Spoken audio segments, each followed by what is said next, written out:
As I have mentioned in previous videos, the railways grew out of other technologies. They were able to grow so quickly for another reason. Railway networks, while being more complicated, had a lot in common with the networks that preceded them. In the middle of the 18th century, an increasing demand for better land communications had led to hundreds of turnpike trusts being set up by local authorities to build toll roads. From the 1760s onwards, thousands and thousands of miles of canals were dug to provide the country with new bulk transport systems. Even today, there are over 2,000 miles of canals and navigable rivers all over England and Wales. Although now they are mainly used for leisure, but they're as busy as they were 250 years ago. The building of roads and canals needed extremely accurate surveying and map-making skills. They also involved massive amounts of earth moving, and this was done by hand. Cheap labour was available because of the agricultural revolution, which had massively reduced the number of people working on the land. Unemployed farm labourers became navvies. The word comes from the early labourers building the canals, and they were known as navigators. I've spoken in previous videos about the evolution of steam locomotives, and I'll leave links in the description below to these videos. It's sufficient to say that many of the engineering skills and business skills needed to build railways had already been established, especially in the building of the canal network. Britain invented the railways, and the same railways would go on to produce a social revolution, which many have compared to the revolution created more recently by internet. Unlike in many subsequent countries that developed the railways, in Britain all this was done by private business interests. Britain at the time was the ultimate capitalist free market society. The only role of the state in all of this were acts of parliament, which were needed to allow the new enterprise to compulsorily purchase land for the road, canal, railway, etc. It was an era in which property was sacrosanct. You might be forced to pay a fine if you punched somebody in the face, but if you stole their money, you could be hanged. These acts of parliament for the construction of railways and canals were often fiercely controversial, and ferocious lobbying took place, with all the dubious practices that you can imagine. It was into this wild environment that Isambard King de Brunel plunged. He was not known as a surveyor and had only travelled on a train a few years earlier. He had no training as a railway engineer, but in reality nobody else had received any training either. It was all so new.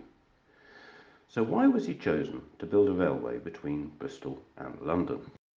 For decades, the port of Bristol had been losing trade to the newer ports like Liverpool. In 1830, the Liverpool and Manchester Railway opened, and shortly after, another railway was under construction towards Birmingham, which would link up with the London to Birmingham Railway. Bristol had much more modest links with its hinterland via a few toll roads and canals, and was falling way behind the upstart ports like Liverpool. Something had to be done. To start with, a railway to London would be a good thing, but who would design it? Why, Brunel, of course. By this time, Brunel had established a lot of contacts in Bristol and built up a reputation for his work in designing the Clifton Suspension Bridge and improving the docks, among other things. In 1833, he set out to survey the route he had chosen between Bristol and London. This would be the longest railway yet built at 118 miles, slightly longer than the London to Birmingham, also under construction, which would be 114 miles. It would also be long because he wanted to avoid the gradients whenever possible, and took the northern route to avoid a lot of hills. He was also determined to build with a wider gauge, convinced that this, combined with a minimum of gradients and curves, would create a smooth and rapid journey. In 1831, he had written in his diary, "I remember shaking on the Manchester Railway. The time is not far off when we shall be able to take our coffee and write while going noiselessly and smoothly at 45 miles per hour. Brunel's self-confidence was especially evident here. You can consider that in the 1830s, nothing in history had travelled that fast. For about 9 weeks, Brunel surveyed the route, working on an average of 20 hours per day, travelling along the route on horse or by carriage and staying in inns overnight. I said he was a workaholic, but this was even too much for him. It is said that he told his senior assistant, Hammond, "Between ourselves, this is harder work than I like. I'm rarely much under 20 hours a day at it." By June 1833, he had found his route and delivered his first plans, and by the 30th of July, his proposal was ready, and the estimated cost was about £2.5 million. The next step was to get parliamentary approvals. After various struggles, the Act of Parliament was passed. This took 2 years. Much of Brunel's time over these 2 years was spent giving evidence to the parliamentary committees. This didn't mean he spent all his time giving evidence to Parliament.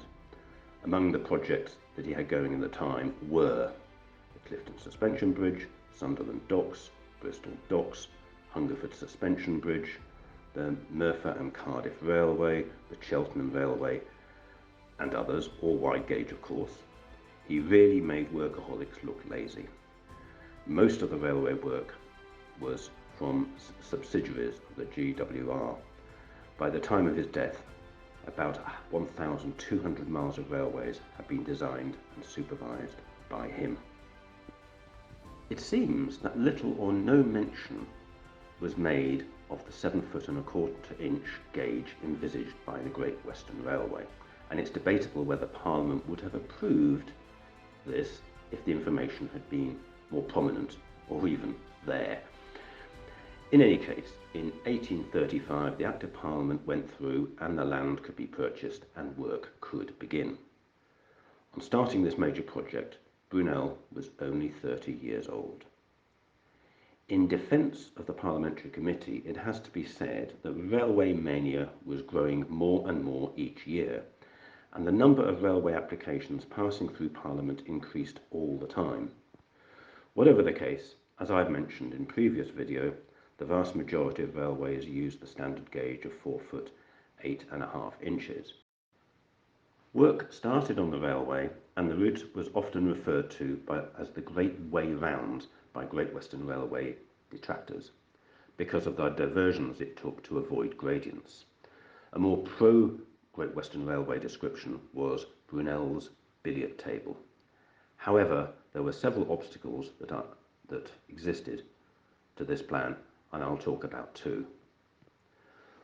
The western route of the Great Western Railway started at their new terminus built on land at Paddington, which was then on the western edge of London.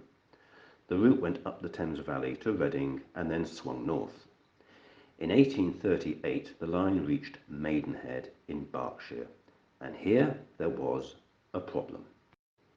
Brunel had planned to cross the River Thames at Maidenhead, but the river commissioners insisted that the bridge should not interfere with barge traffic on the river, and so stipulated that the bridge must have no more than one pier in the centre of the river.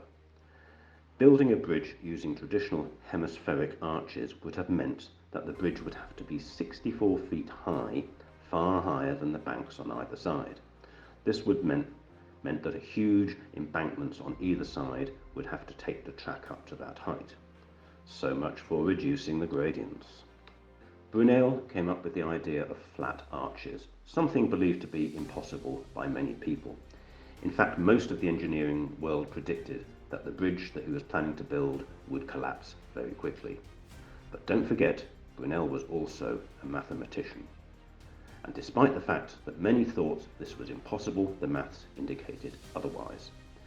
The arches of the bridge he built are only 24 feet high instead of 64, and as you can see, the bridge is standing to this day, and trains are still using it.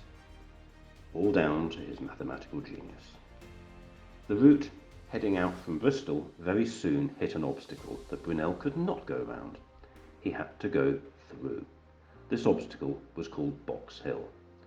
Traditionally, canal builders, when they were forced to dig tunnels, they kept the width as narrow as possible to save money and technical problems.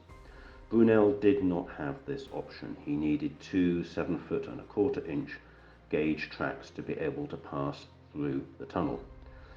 The tunnel that was built, Box Tunnel, is nearly 2 miles long, at the time the longest railway tunnel ever built. It was famous, or maybe I should say infamous. With the pressure to build the railway as quickly as possible, health and safety was not really a consideration. The company needed to open as quickly as possible to start getting a return on its investment.